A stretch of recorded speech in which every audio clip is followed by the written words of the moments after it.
Buenos días a todos. Bienvenidos a esta sesión sobre Energy Efficiency y el report. Vamos a hacer esta sesión en inglés. Tenemos con nosotros a Kevin Lane and we are going to switch to English. Thank you for coming, all of you, at this presentation about Energy Efficiency 2022 report. Thank you, Kevin, for being here with us to introduce us in this big report you are doing. This is the second or the third time we are presenting this report. The last one, it was in 2019 inside the market report series. Thanks the IEA for this new report, Energy Efficiency, after 2 or 3 years without seeing a new one. I think this is one of the main issues here, this energy efficiency after in this crisis.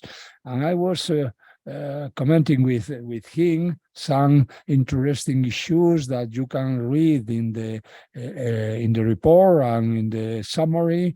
You can download for free in the web of the IEA, and this is interesting to know the question they are asking in the page 19 of the summary. It said, I'm going to read that for all of you because I recommend to read this report carefully because it will be interesting for all of us in the near future. On the page 19 of this summary, they said 2 questions very important, and I'm going to convey to Kevin Lane before that. No, the first one is this is an historic moment for international cooperation on energy efficiency to help secure affordable clean energy. Not since the founding of the IEA in 1974 has the need for a coordinated effort on energy efficiency to reduce wasteful and inefficient use of energy been so great. No other energy resource can compare with energy efficiency as a solution to the energy affordability, security of supply, and climate change crisis. This is why the IEA calls energy efficiency the first fuel. You put first fuel like that on all energy transition. And we agree with that, and that's why we are interested in showing it. The second question they put out in this report is 2022 likely to be a turning point for energy efficiency? I think this is, in a nutshell, all this report is based on this thing. And I would like to thank Kevin for coming here to explain us the report and to present us. I'm going to introduce Kevin. It's the first line we have in here. Kevin is a senior program manager, International Energy Agency. He's a senior at the International Energy, where he oversees the analytical work of the IES Energy Efficiency Division. He has almost 30 years of experience working with different governments to develop, implement, and evaluate policy and programs to increase energy efficiency. He has a PhD in statistics and climatology with postdoctoral research into energy efficiency at the University of Oxford. Thank you, Kevin. The floor is yours. After your presentation, we will have a Q&A session, and thank you for coming once again. Right? The floor is yours. We'll try. Okay, thank you very much, Arcadio, for that very kind introduction, and also for welcoming me here to the Spanish Energy Club. So it's an absolute delight to be here. It's a real shame I cannot be there in person, so maybe next year we can make that work. And we're also delighted because we have other colleagues across the agency who have presented other reports as well, so we're very happy to have this collaboration, be able to share some of our findings with you. As you said, I'm in the Energy Efficiency Division within the International Energy Agency. The Efficiency Division is now one of the largest ones in the agency, so it really is the first fuel as you describe it. And the framing context that you had for energy efficiency, as you read from the report, is exactly right. I think we really are at a very important point for energy efficiency, and maybe not since the mid-70s oil crisis have we seen such a turbulent market for energy. So what I would like to do is to briefly take you through this Energy Efficiency 2022 report. It has some main components, really just examining the trends in energy efficiency over the last 1 or 2 years, what energy efficiency can do in addressing the energy crisis. And there's also a special chapter on ASEAN, the Southeast Asia region as well, which has some interesting insights as well. The report itself, you can just download from the IEA website, along with lots of other reports in this area as well. So as Arcadio was alluding to, really 2022 was quite a tough year in terms of energy and across the whole of the economy. So energy markets are already quite tight coming into the end of 2021, but following the Russian invasion of Ukraine in February 2022, we really did see a ramp up in a constriction in supply of gas, and then a very long knock-on across basically global markets for energy. So I could show you multiple charts where prices were going up for different fuels, commodities, and then even construction costs. So the impact has been global, but some areas have clearly been affected more than others. So in Europe, we definitely see this focus on gas being quite a challenge, as we use it both for electricity generation, but it's also used for homes as well.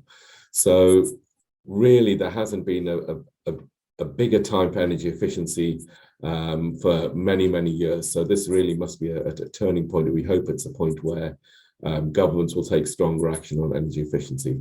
And that's whether it's for affordability to help consumers, energy security so we can keep the lights on, keep our homes warm, but also for not forgetting our longer term goals on climate change. So we do need efficiency to be a major component of reaching net zero goals. So the main question is energy efficiency improving, and is it a turning point? Are we going to see a greater increase in energy efficiency? So if we measure energy efficiency, it's quite a challenge how you properly measure it, but our key indicator is something that we look at is the primary energy intensity improvement. So in essence, it's just how much energy do you need to generate 1 unit of GDP. So if you can take less and less energy, then your system is becoming more efficient, your economy is becoming more efficient. And if we look at 2021, we saw that the annual improvement in intensities, so that reduced by about 0.5%, or the efficiency, say, improved by 0.5% in 2021.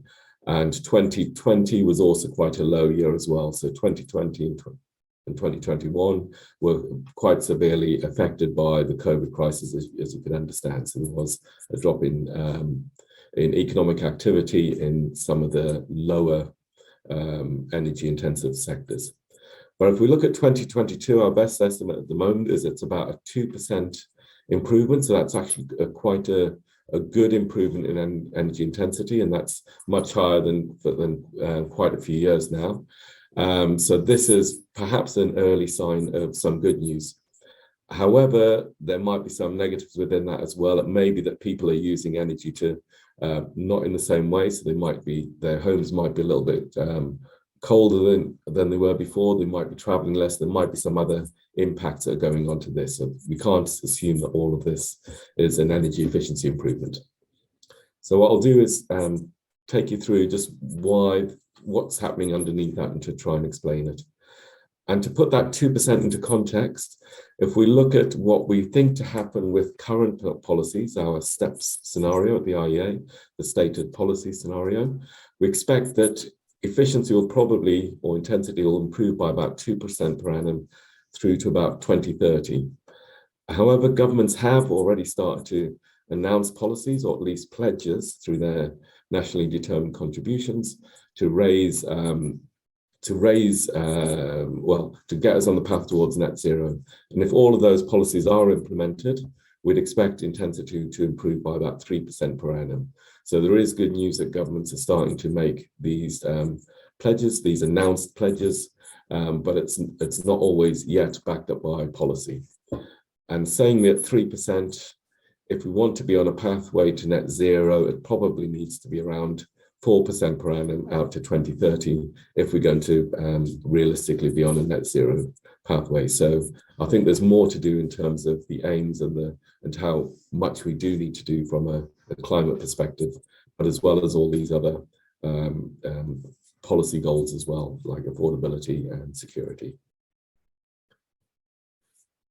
And to take one step back, just to show you what's happening in the big picture in terms of global energy consumption, and what we have is that in 2020, not surprisingly, we did see a big reduction in global consumption, almost was over 4%, just because of lockdowns and people not being as mobile. So it's the transport that took a very big hit as people stayed at home, worked from home. That was a big impact on energy consumption in 2020. Industry still managed to keep going in terms of using energy, and also buildings was a slight reduction as well as people weren't working in offices. But what we see in 2021 is a big rebound as the economy opened up, so more energy was used, but transport perhaps hasn't fully got to the same level as before. And the earliest figures we have for 2022 is suggesting it's a slight increase of say 1% or so in terms of total energy consumption. And we'll continue to track that this year. So I guess one of the biggest parts that we saw for the crisis is clearly that energy prices have risen, and this is a major concern for our governments in many ways. So the hardship for consumers is very palpable, and it's very clear that our consumers, whether that's in homes or businesses, are struggling with higher energy bills. So one of the major things governments, especially in more wealthy countries, have done is to provide social transfers. They provide money to consumers to try and pay for some of these higher energy bills. So towards the middle of, almost towards when we're writing the report, it's about 550 billion. It's probably several hundred billions of dollars higher than that now. So probably not far from $1 trillion of subsidies going from government to help consumers pay for their bills. So that's an astonishing amount of money that has been paid out by our treasuries. And more visibly for consumers, this is looking at households for a range of countries, just to see what their energy bills are in terms of their fuel bills for heating or cooling and other residential things, but also their transport costs as well. And what we have here is in the shaded area is the increase that we've seen over a longer term bill. So it's been a noticeable increase in many countries around the world. So it is a real hardship that many of our consumers are having. So increasing fuel poverty or energy poverty, and also public health and other issues as well.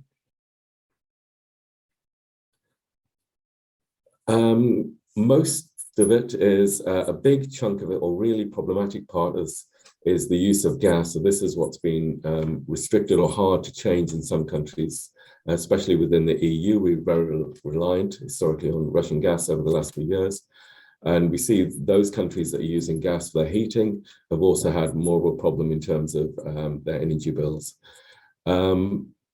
We also, however, know that governments are starting to see how we transition away from gas. So we've got a lot of plans of how governments over 80% of the gas use in the EU is under some sort of plans to reduce it. So if we look at Netherlands, UK, others, they're already starting to look how can we reduce the amount of natural gas that we're using in our housing, whether that's through banning the use of fossil fuel boilers at some point down the line, or phasing out the use of natural gas connections to new buildings. So there's already a lot of policy in train already that is going to try reduce our use of gas or fossil in new buildings and new heating installations into the future.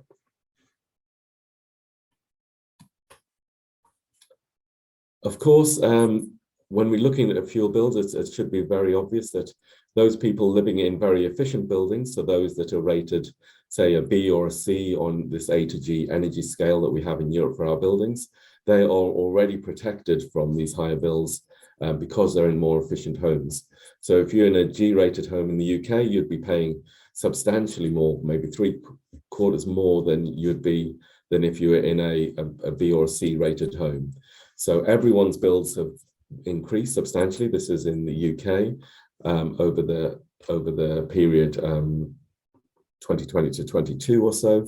So it is a dramatic rise, but if you're in an efficient building, you will be paying much, much less. So the benefits for energy efficiency are very clear, that if we can improve the efficiency of our stock, so take people out of F and G homes and move them up the scale, they'll be reducing their energy bills. So we do have a trade-off in terms of providing energy support for companies versus how much we give in terms of energy efficiency. If we look at transport, we see a similar thing as well, that newer cars are tending to be more efficient as well, and that you can, by swapping your car, have a more efficient one, and then towards electric ones as well, of course, they're lower cost to run as well. Of course, this should be in the view of how you do transport policy in general, that you should also be looking at modal switch and other usage behavior as well. But there are benefits to improving the efficiency of the stock of cars that we have as well. And the more efficient ones are substantially cheaper to run, and compared to cars 10 years ago, they are already improving due to our fuel efficiency standards within Europe, CAFE in the US, etc.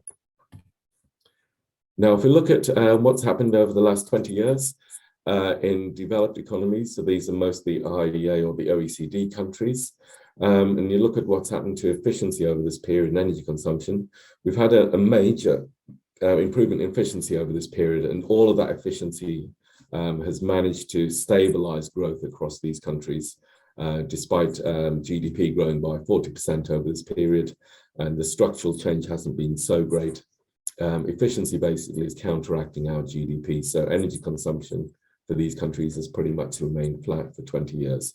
So that's a really impressive story for energy efficiency in these emerging economies, in these developed economies within the OECD.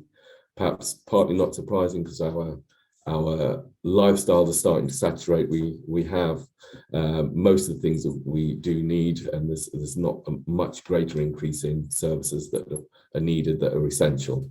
However, the GDP has increased substantially over this period.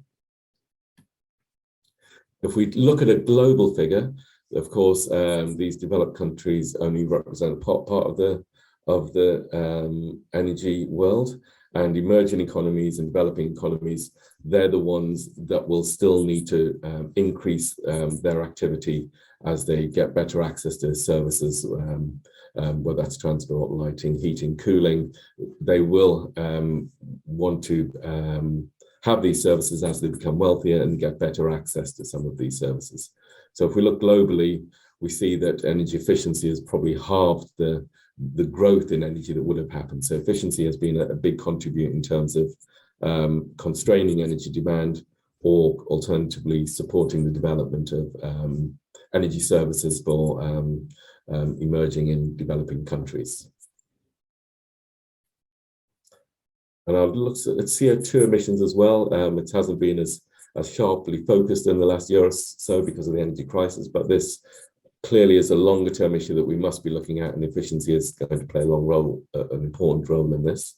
If we look at the emissions in 2000, and these are the greenhouse gas emissions related to energy consumption. So it's the energy related greenhouse gas emissions. There are others as well, of course. If we're at almost 25 gigatons per year in 2000, we see that population in the first decade since 2000 has increased. Also, the wealth of these people has also increased, and all of these have got upward demands on emissions.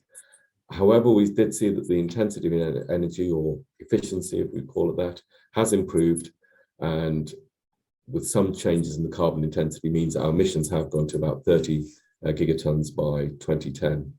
If we roll forward for the next 10 years, from 2010 to 2020, we see with more population, still greater wealth, efficiency has probably delivered an even bigger saving over that period.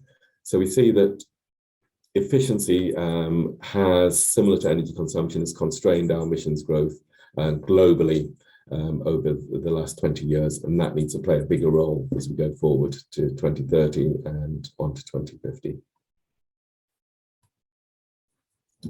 So going back to our question, just is it a turning point for energy efficiency in 2022. So one of the good pieces of news, if we looked at investment, we tried to track it as best we can. It's quite a challenging area to track. But in 2022, we did see a massive uptake in energy efficiency investment. And most of that was driven by electric vehicles in 2022. So they remain on a very strong upward path in terms of their sales globally, and they will contribute to the future. So this was over 500 billion was our rough estimate of investment in energy efficiency in 2022. In our announced pledges scenario, so what governments are already committed to if they implement the policies, we'd expect that to be doubling by over the next few years out to 2030. So that is some positive news that governments are announcing policies that will drive extra investment in energy efficiency. And that is still short, though. We still need further investment, though, if we want to reach our net zero goals by 2050. Then we really need our investment to be maybe another 50% higher than we expect it to be out to 2030. So there is scope for further, or a need for further investment in energy efficiency. I would also add, 2021 was already a good year, so maybe it's an upward trend, and that was largely due to some building developments, especially in Germany with their KfW program. They had some very large amounts of investment filtering through into their building sector. The other good piece of news that would add into this mix is if we look at heat pumps, and we did a very good report, or very large report at the end of last year that came out with this at the same time as this report. That's worth looking at if you want more information on heat pumps. But heat pumps are going to be expected to be one of the key ways that we can move away from gas in our heating the residential sector.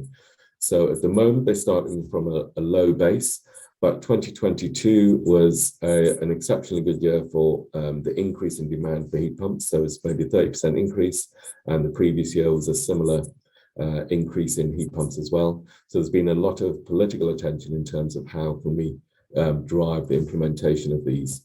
So these electric heat pumps, if you don't know what they are, they run off electricity, but basically every 1 unit of electricity they put in, you can move 3 units of heat or so, or 4 units of heat into your building. So they very, very efficient compared to, say, gas boiler, which would only be at 90-something% maximum.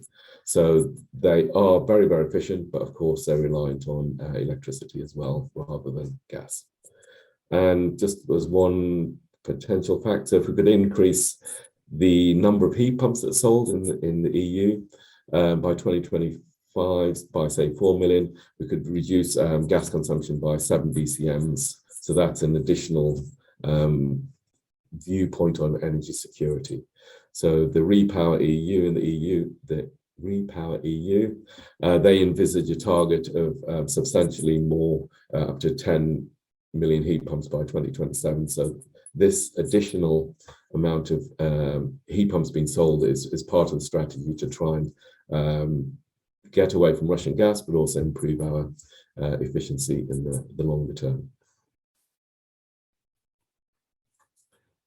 One other part of the report, we did a special zoom in, was to look at ASEAN, the Southeast Asia nations. So there's 10 countries there, and they represent almost 700 million people. So it's a very large population.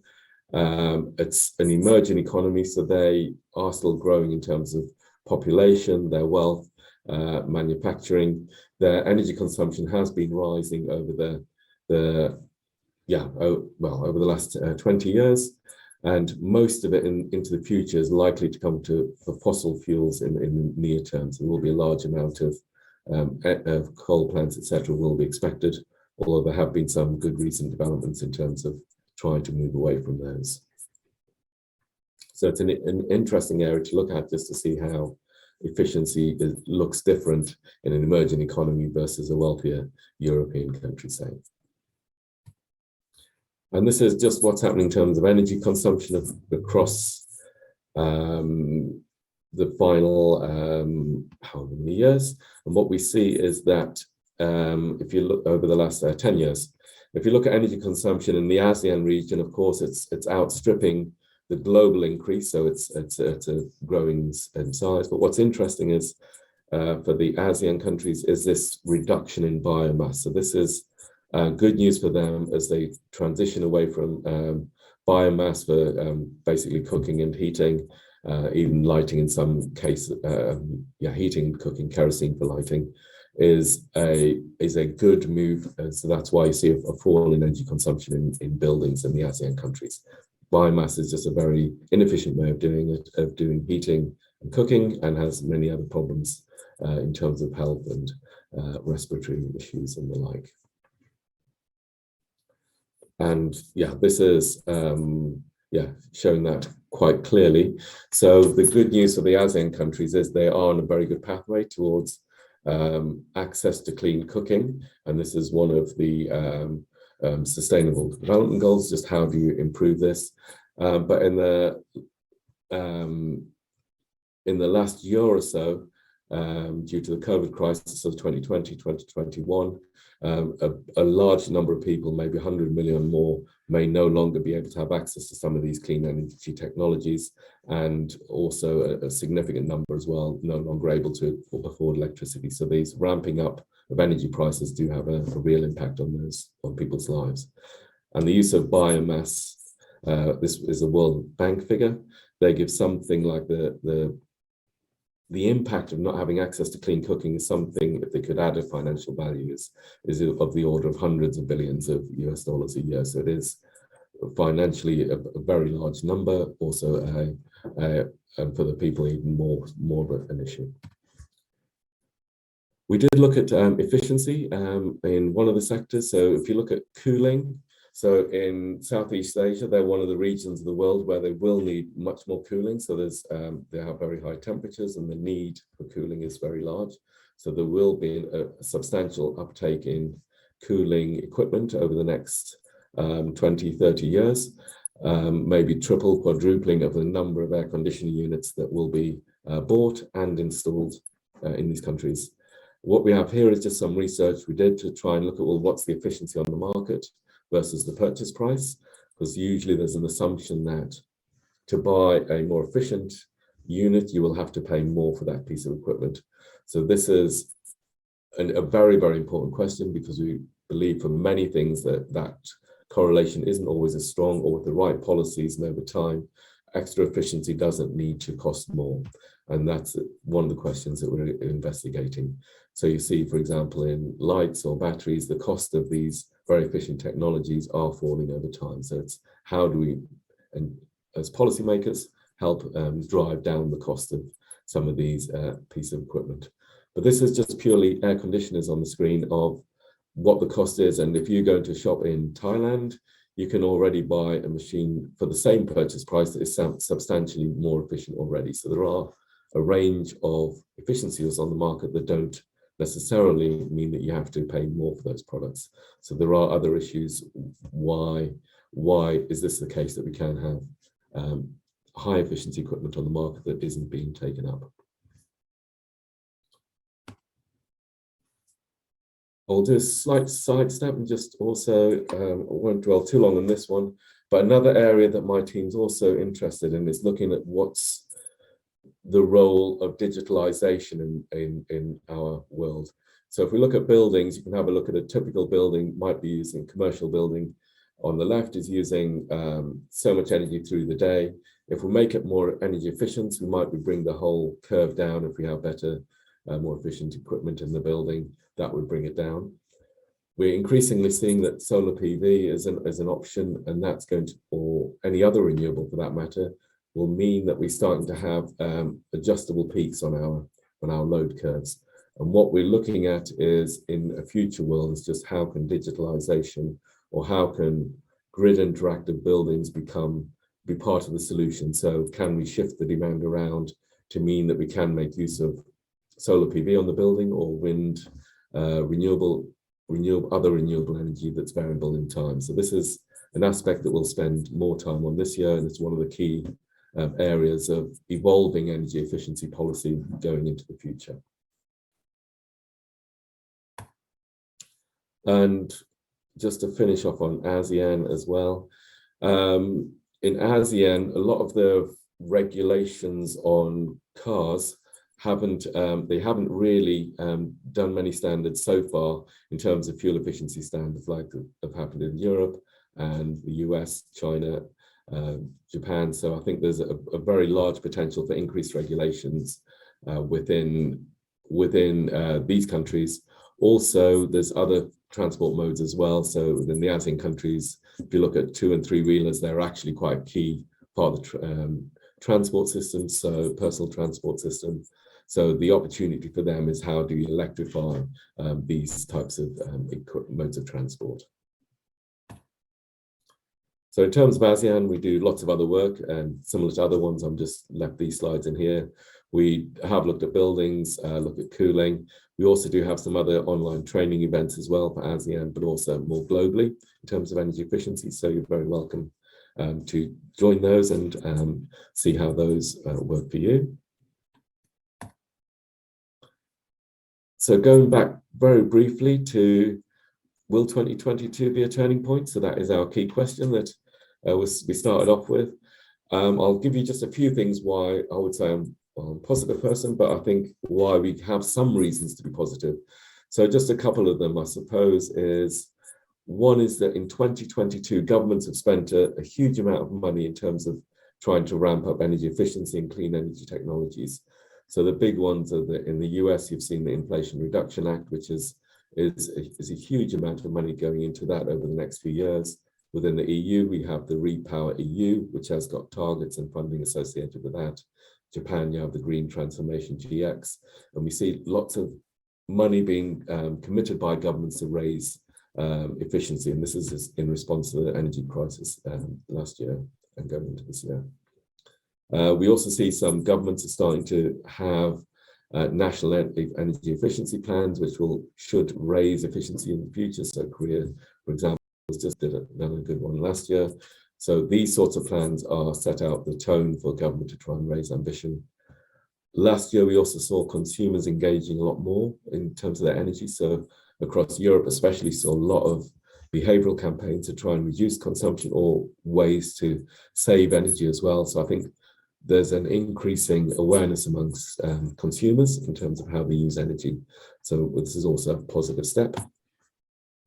I've mentioned that digitally demand responses will be a key technology in the future in terms of making sure that our demand side, our energy consumption better matches with what's happening on the supply side. So we even saw last year where some suppliers were giving back money to consumers who reduced their consumption in certain parts of the day. So we had some on energy, smart energy meters, that could save money if they could reduce their consumption at peak times during the day. So we saw that in the US with some of theirs, with the UK, other examples as well. The other good news is part of us becoming more efficient will mean a move towards electrification. So that really means heat pumps, for example, in buildings, or electric vehicles around being sold around the world. So for heat pumps, we do see a dramatic uptake of these happening, and there are very large subsidies to try and kickstart this transition towards this technology. For cars, they're also on an exponential growth. So 13% of cars sold last year were electric, so they're over 10 million a year are now electric vehicles versus 6 million the year before and 3 million or so the year before that. So they really are dramatic increases that are happening with electric vehicles. And the final few bits, I mentioned ASEAN, and in terms of those air conditioners you saw, they're actually looking to see how can they drive up their standards so that consumers don't have to choose inefficient ones that can get even more efficient products into the market. Building codes are also being advanced. There's 30-something were being developed last year, and over 100 countries now do have building codes for their new codes. So these are important policies that will drive efficiency. And as we mentioned earlier, if you look at the IEA countries since 2000, the annual bill is over nearly 700 billion lower just because of energy efficiency since the year 2000. So these were some of the hopeful signs that we had last year, but there are clearly many challenges that remain. Just how do we ensure that this does happen. So I'll finish on one slide, and this was just our global annual energy conference last year. So it was the first time that we had, it's a global conference, but it's the first time that we managed to get ministers from around the world to come and discuss energy efficiency. So we think it's the first energy efficiency ministerial that we've had. So these were governments that came together and had a joint statement to say that they will try and raise energy efficiency, and they also endorsed an action plan just how they can improve efficiency. So this was a really positive step, and we'll be repeating it again this year. So our conference this year will be in Paris. So we'll hopefully have even more ministers this year, and also look to see how do we take energy efficiency further. So this is one of the another important step forward that governments are taking, an increasing interest and willingness to try and drive energy efficiency consumption. So to answer the question you started at the beginning, Arcadio, I'm hopeful, but I think a lot is still to be done. So I'll say thank you for your attention and hand back over to you, Chair. Thank you very much, Kevin. It was a pleasure. I see this picture in the picture trying to answer this question. Is 2022 will be a turning point, have been a turning point for energy efficiency. Now we are going to jump in the Q&A session. Pablo has already collected several questions I'm going to convey to you. Thank you. Okay, Kevin. Well, thank you very much for the presentation. First question we have has to do with investment. You showed a graph where you said that on 2022 investment went up by 16%, and you showed the different sectors where investment was addressed. And they ask you, why is so little growth in energy efficiency investment in industry compared to transport or building sector? And then they ask you if you know if these investments have been public investments or private investments, in what percentage, more or less? That is a really good question, and so thank you for that, Pablo, and whoever asked that. It really is an important one. How can we track this? And it's one of our difficult questions. But in terms of the headline numbers, it's trying to invest to see what's the investment that's done by governments, but also what are the voluntary parts that consumers have done as well. So if they're buying a more efficient building that's above a building code, just what is the proportion that's gone to, say, net zero, and what's the extra value of that? So it's quite a difficult figure to do, but that's what we've tried to undertake. The other part is just what is the government spending in particular areas to try and promote energy efficiency. So those sometimes are easier values to get because the governments will publish those and we can have those. So most of the money should be coming from government spending, but we can actually check to see what that ratio is. The information gets published in something called our World Energy Investment Report, and that this year will come out in May or June, so that will have an update. And then we have the summary figures, or a bigger detail happening in our report as well for efficiency. So there'll be an update later this year. The big question, you're right, is on industry. So in terms of energy efficiency, I think there's a longer transition to have in that. So I think there's still some development to be had in terms of where industry will make an impact. And I suspect for our net zero goals, will be in the 2030s and 2040s, where we see a much bigger rise in terms of clean energy technologies filtering through. So I think there's still some research and development in terms of how do you electrify some industrial processes. So we'll see more use of heat pumps, but above a certain process temperature, heat pumps may not be the solution. So it's, what does that future look like? So I think industry's turn will come, and that we hope that figure grows into the future. Okay, thanks very much, Kevin. On demand, you said your forecast says that energy demand will go up 1%, but now we're seeing China growing and opening up after 3 years of COVID, and they ask you if you have forecast on what impact can China have on demand in the next, say, 1-2 years. So that estimate of the 1% was roughly what we thought happened in 2022. So you're quite right. So what happens in the next 1, 2, 3 years? We do make some projections or forecasts of what could happen. So I can send some links on what those will be, but you're quite right. It depends, even for the global economy, China does make such a difference in terms of energy consumption. So if as they open up their economy again, there's a good chance that there will be substantial increases in energy consumption. The only issue is just that their economy has slowed down over the last few years, and it's just how much effort will be made in terms of making the economy larger again. So at the moment, I'll say we'll find you some projections, and we'll send you the links to our markets, of the individual markets globally who do make projections for the next 3 years.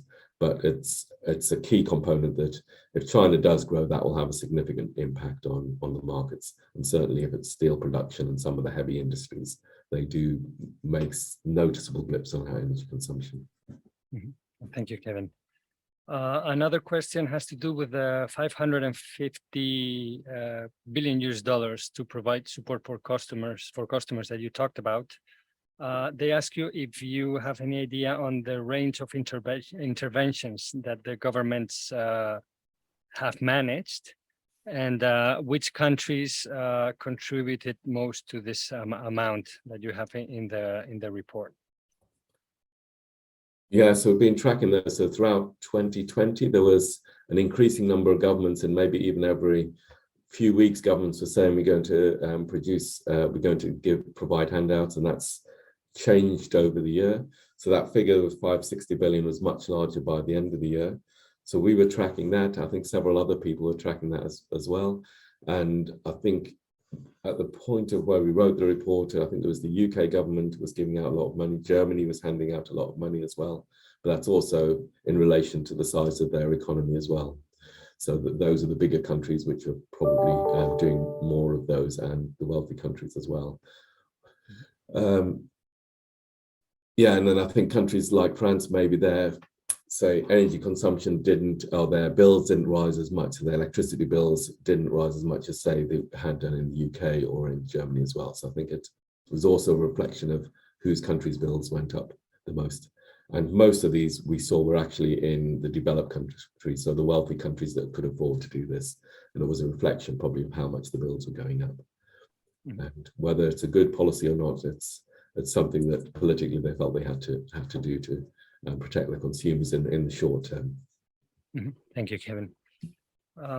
They ask you also about heat pumps, and what kind of financial incentives are being put into place, and what are, from your point of view, the main barriers for the development of this technology? That's an important question. So at the moment, heat pumps, if you compare them to a traditional boiler, so a boiler in the UK might cost 1,000, 2,000, something like that. A heat pump's going to cost maybe twice as much at the moment. So at the moment, if you look at the market, the heat pump is more expensive to buy and install as well. So there are challenges there. The good news is that the cost of these heat pumps will decline as the manufacturing ramps up. At the moment, they're almost hand built. There are opportunities to promote them. So I think there is a need to ramp up the market, or give certainty to the market that these will be a technology of the future. Then companies will make investments to scale up production, and then with economies of scale, those will come down. In terms of the rebates, there are rebates at the moment across Europe. So in the UK, for example, there's even about 5,000 rebate in terms of helping you to install it. So it's not just the heat pump itself, which will become cheaper, but actually it's the surrounding kit. Sometimes you need to have new radiators if it's not big enough. Ideally, you would also insulate it at the same time. The other part, the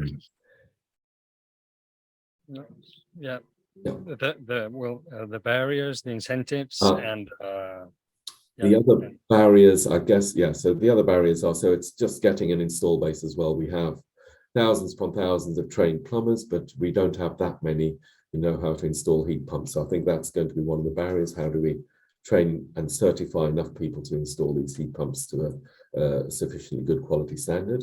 So there is a role for that. The other barrier then is also to ramp up production. So as soon as we have certainty that we want to produce a lot of heat pumps, there's still a manufacturing barrier. So the manufacture of these heat pumps just can't scale up the volume of production quickly enough. So they will need to invest in new manufacturing plants. So there's an issue around that. And in the short term, we still have some issues around materials to make some of these bits of equipment. So even if it's silicon for some of the controls, there are some supply challenges in the short term. So I think there's some supply chain issues, there's installation issues, and then the other one will also be consumers as well, who have to make this change. I had a gas boiler, I'm now switching to an electric heat pump and what that means. So I think there's also some parts for how people interact in this as well, just how do they perceive this change as well. So it's not just the technology, it's how we include the people who want to make this change as well. Mm-hmm. So it's a really important area. Uh-huh. Well, there's a question on technology performance. Maybe on Monday with the ATP we're presenting here, it's more accurate to ask this question, but they ask you if there's still space for better efficiency in terms of performance in technologies like PV. So PV is less in my area, but I assume that there will be opportunities to make them more efficient. I don't know how much more efficient, but certainly some. The other part, of course, is not just the performance of these PV panels, it's just also the cost of them. How can we make them cheaper to make and also to install as well? And how can you ramp up the installation? So the performance of the photovoltaics, if they're 20% efficient, is maybe less of an issue than just how do you increase the production of an installation of these. And at the moment, the prices have started to level off just because of issues of silicon. But then the other issue then is also, once you have more of these, how do you integrate them into your buildings and into your energy system? So they will cause problems if they're just generating lots of electricity in the daytime. So increasingly from the energy demand side, we need to see how can we make our demand more shiftable or movable or more flexible so that we can accommodate this cleaner electricity that's being produced. So this will be a key part going forward, just how can we shift some of our demand during the day when we have this variable consumption online. So whether it's our cars being charged at the right time or heat pumps using the energy at the right time when we have this cheaper, cleaner, renewable electricity. Okay, a couple of more questions. They ask you, do you have any recommendations in your report in order to help vulnerable groups in order for them to pay their energy bills? If you have any policy recommendations or regulation that you've seen it works, or anything related to that? Yeah, this is, of course, a really important topic, and one that I guess, which is why you saw governments responding by handing out so much money last year, was to try and protect vulnerable consumers. So that's the easy answer to do, but in the longer term, what we need to do is to be able to make our energy services more efficient, so to make our buildings more efficient, our equipment more efficient as well. So it's how do we drive investment in those? So the programs that do work are the ones that do have some sort of target on terms of the vulnerable parts of the community. So if we look at our energy efficiency obligations, we see some countries will already have targets or requirements to say that a certain percentage must go to priority groups or vulnerable households, so they receive more of the benefits from these obligations, so that they will get better homes going into the future. Mm-hmm. Okay. So that's one of the clear ones. And I'll give another example. It's actually on, say, building codes. A lot of more vulnerable people might be in rented properties, and these are the ones where you might have a split between the landlord not wanting to invest in efficiency because the tenant picks up the bill. So we start to see in France and also in the UK of where there's obligations on landlords to improve the efficiency rating of the buildings that they rent out. So if they rent it out, where in the UK it's now an E, a D, and that's being ramped up so that it has to be a D, C by 2025. So if you rent a building a tenant, then it must be a higher efficiency. That's one of the tools, and there's probably lots of other good examples. Great, thanks, Kevin. And last question. They ask if the agency has a status on the improvement on energy efficiency in small and medium companies, and if there's room for improvement there. That is that's such a hard area to try and do. So where in buildings in the residential sector, we're quite homogenous and we understand what's going on. In industry, they're more bespoke, but we do get very good reporting systems, so we know what's going on. In the SMEs, we have less good data in terms of what we can do in that space. So we have occasionally written some reports, but we don't seem to have as much insight into the other sectors. We did do one event in 2022, so the IEA with the European Commission, so we had Kadri Simpson. We had an event to say, well, what can the SMEs do in terms of reducing their energy bills or becoming more efficient. So we have looked at it on occasion and we have some insights, but it is a problematic one to understand. I think I'd leave it there, and follow up with any other questions, any reports.